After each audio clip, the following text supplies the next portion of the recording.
Hey, how's it going everyone? This is Brendan Bias from check.com and welcome to another Tutorial Tuesday. In this week's tutorial, what we are going to be creating is this really nice, very simple and easy to do metallic text effect. And this tutorial is going to be based off of the original tutorial, which was released on tutsplus.com. And major props to the original creator of this effect and the tutorial and all that. It was extremely well done. You know, again, major props. But you know what? There are some people out there that really don't like reading the text-based tutorials. So I just figured that I would, help share this with the world by creating this as a video tutorial. So for those of you that intend on, following along with this, there are two things that you need to download. First of all, in order to create this grungy background here, there is a grunge brush set for you to download. And also for the text here, it is a free font. Again, you can just download that all 100% free. And, links and such like that are in the description. So once you've got everything downloaded, installed, and all that fun stuff, we should be set to go. And let's try this out, huh? So let's go ahead and make our new document here, and let's just call this crisp, clean, metallic, text, or something along those lines. And I'm going to use a 1920 by 1080 width and height with a 72 pixels per inch resolution. And of course, we're going to have an RGB color mode and a white background. So let's hit OK, see how we're going on here. And we'll start off by double-clicking the background to unlock it, and we'll just name it BG, hit OK. And I want to fill in this background with a dark gray, so I'm going to hit Shift Backspace on my keyboard, or you would use Shift Delete if you're on a Mac. And we're just going to use a color, and that color is this really dark gray with a number of 131313. We'll hit OK again, and voila, we have a dark gray background. Next up, let's make a new layer, and we'll call this Grunge. And let's swap to our brush tool by hitting the letter B on our keyboard. And if you don't know how to load up brushes, you can temporarily load them into your brush panel at the very bottom by double-clicking the .abr file that is in the zip file that you download from the website, and it should just load right here at the very bottom. So we'll just keep this simple. All you really need to do is grab a random brush, click somewhere, and then right-click again, grab another random brush, click around, and just kind of, rinse and repeat, or whatever you want to do there, until you have a background that's just kind of full of grunge and stuff of that sort. So it doesn't have to be overly precise, just kind of pick and choose as you please.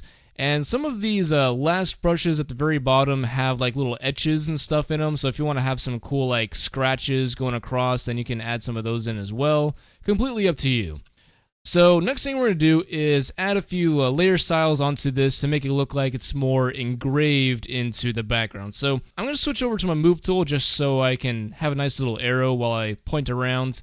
And with the grunge layer selected, let's go to the effects. And let's actually go to the blending options first and change the fill opacity down to 0%. And then let's go add in a drop shadow. And for this, let's put the blend mode to normal, and let's change the color to white. And let's see, what else are we going to do here? Let's put the distance to 1 and change the size to 0. And that'll give us a nice crisp feeling for the drop shadow here. And then next up, we'll go to the inner shadow. And for this, let's change the distance to 1 and the size to 0. That should kind of make it look like it's kind of engraved a little bit if you were to zoom in on it. But if you want to make this grunge a little bit more, like a little bit less intense on the white side, we'll actually just go back to the drop shadow here and change the blend mode to soft light, and then put the opacity up to 100%. And so that way it should just be like really subtle, but still kind of there on the background.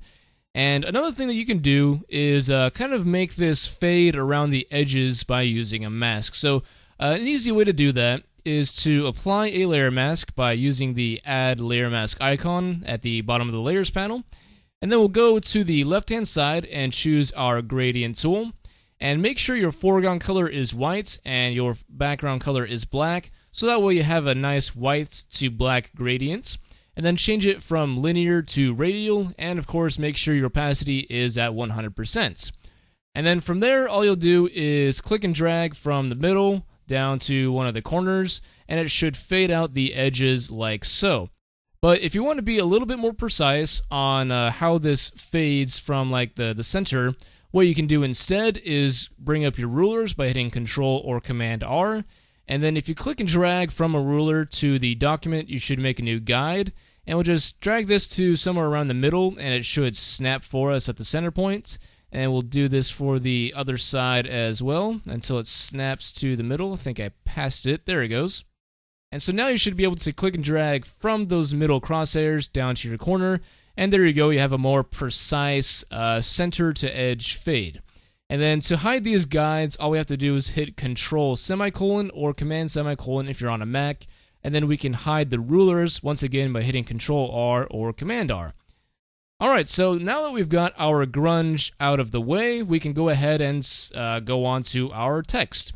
So let's bring up our text tool by hitting the letter T, and then select the font that you downloaded, which should be Rothenburg Decorative, and choose a font size that should be appropriate for you. I'm going to use a font size of about 350 points, and I have the anti-aliasing set to crisp, and we have the color set to whites. That's really not too important.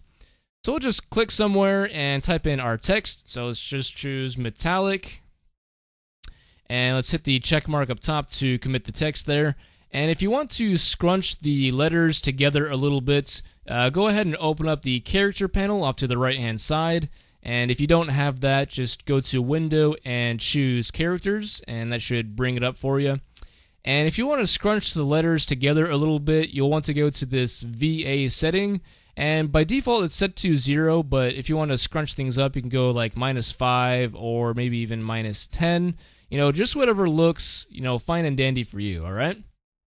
So I want to center the text on my document a little bit more appropriately. So to do that, I'm going to go back and switch to my Move tool. And we're going to select the canvas by hitting Control or Command A on the keyboard. That should select the whole canvas for us. And then if you go up top, you should see this little set of icons up here, and we should click the second icon to center it vertically, and then click the fifth icon to center it horizontally. And then we'll hit Control D or Command D to deselect that. Now the thing is that it centers the text as a whole, including like all these little random tidbits that, branch off to the side and, up and down and stuff. And to me, it looks like the text itself, which is, in my eyes, this portion of the text, it feels a little too far to the right-hand side. So what I'm going to do is, with the Move tool still selected, is hold down the Shift key and use the left arrow key to nudge it over 10 pixels at a time until it looks like it's a little bit more centered to my eye. So somewhere around there should be pretty decent for me. Now, from here on out, it's basically a whole crap ton of layer styles that we're going to be applying to the metallic text. And just for the sake of, time and also for the sake of my memory, so I don't have to memorize a crap load of these, I'm just going to copy and paste them and show you exactly what the layer styles are. So real quick, I'm going to switch back to my original document here. And let's go ahead and copy the layer style of that text.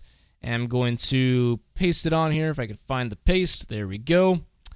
And so what you want to do, let's go from top to bottom here. First of all, let's apply a bevel and emboss. And you're going to set the depth of that to 30% and change the size to 25 pixels with a soften of 1 pixel. And for the shading, go ahead and turn off the global light and change the angle to 93 degrees and an altitude of 42 degrees. And then change the gloss contour to this double ring, which should be here in the bottom center left right there. And if you want to, you can check mark the anti-aliasing, but you really don't need to. And also for the highlight mode and the shadow mode, just kind of bump both of those up to like 90 or 80%, just somewhere in the general area there. And then next up, you're going to apply a stroke, and the size of that is going to be a little bit different depending on the size of the font that you use, but I have mine set to about 8 pixels, and we're going to have the position set to inside rather than outside. And then for the fill type, change that from solid to gradient. And then the gradient here is 3 different colors. The first color is at 0% with BEAA5A. And then the second color, which I put at 50%, is 7C745E. And then last but not least, at 100%, we have 443418. Alright, so other than that, just set the angle to -90 degrees, and you should be set for the stroke there. And let's go to the inner shadow. For that, you set the color to white with a blend mode of normal, and keep the global light at 120 degrees for the angle there. And then just kind of bump up the distance to 15 pixels and the size to 21 pixels or something along those lines, and you should be set to go on that. And then for the satin, you're going to change the color on that to white with the blend mode of normal, and then just increase the distance and the size to about 20 pixels and 16 pixels. That is actually something that you can kind of experiment with until you get something that looks a little bit better. Let me show you what I mean. I'm going to go back to the blending options, turn down the fill opacity to 0, and I'm also going to turn off the color overlay just so you can see just the satin here. So let me see if I can zoom in real quick. Oh, come on, zoom in. There we go. So if you look closely, we get this kind of little shine that's going down the center of our text with the satin here. So what you're going to want to do is just kind of play with the distance and the size until you get something that looks, kind of decent for what it is that you want to do here. So you might want to increase the size to kind of soften it up. Maybe you'll change the distance to decide how thick that little shine is. Just a mixture of those two until you get something that looks decent in your eyes. So I really don't remember what settings I had before. It doesn't really matter too much, I don't think. I think it basically looks all the same in the end anyway. So let's just move on, go to our color overlay, which has a blend mode set to normal, and the color is this medium gray of 979797, and we'll hit OK. And then next up, you'll just be adding in a drop shadow. Let me see if I can... Oops, get back here. I just wanted to freaking move around the text. There we go. So, as you can see, the drop shadow is nice and soft. We have it set to an opacity of about 84%. The distance and size is up to you. I made it really nice and soft with 17 pixels for the distance and 40 pixels for the size. And something for you guys to consider if you made your background as dark as mine, if you have the noise set to 0%, you'll notice that there's a very small amount of banding around the edges because with such a dark shadow and such a dark background, there really isn't that many shades of gray to blend between the shadow and the background. So if you turn up the noise to about maybe 5% or so, it should help blend some of those edges so that way it's a little bit smoother. So just something for you guys to keep in mind when you're messing with such a dark shadow on a dark background. So the next thing we want to do is duplicate this metallic text by hitting Control or Command J on our keyboard. And we're going to be applying a whole new set of layer effects on this. So I'm actually going to click and drag the effects down to the trash can to delete it. Or alternatively, what you can do is right-click the metallic copy and choose Clear Layer Style. And so that should just get rid of everything for you. So once again, I'm going to go back and copy my layer style and go back in and paste the layer style. And so once again, let's start just reading off these styles for you. The first thing you're going to do is change the fill down to 0%. And then let's go back in and add a bevel and emboss. And this sucker has a depth of 113% with a size of 29 pixels and a soften of 11 pixels.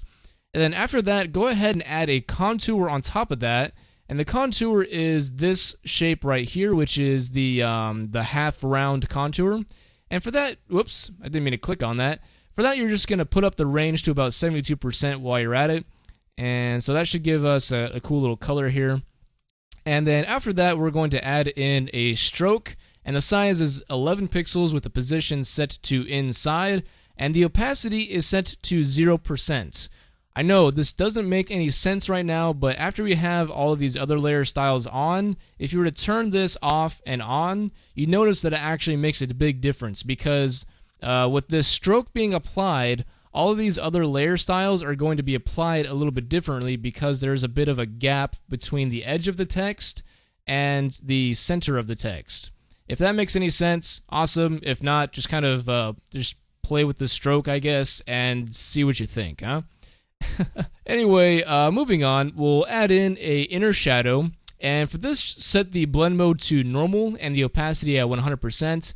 And the color of this is actually this dark, like murky brown kind of a color with the number of 4E432F.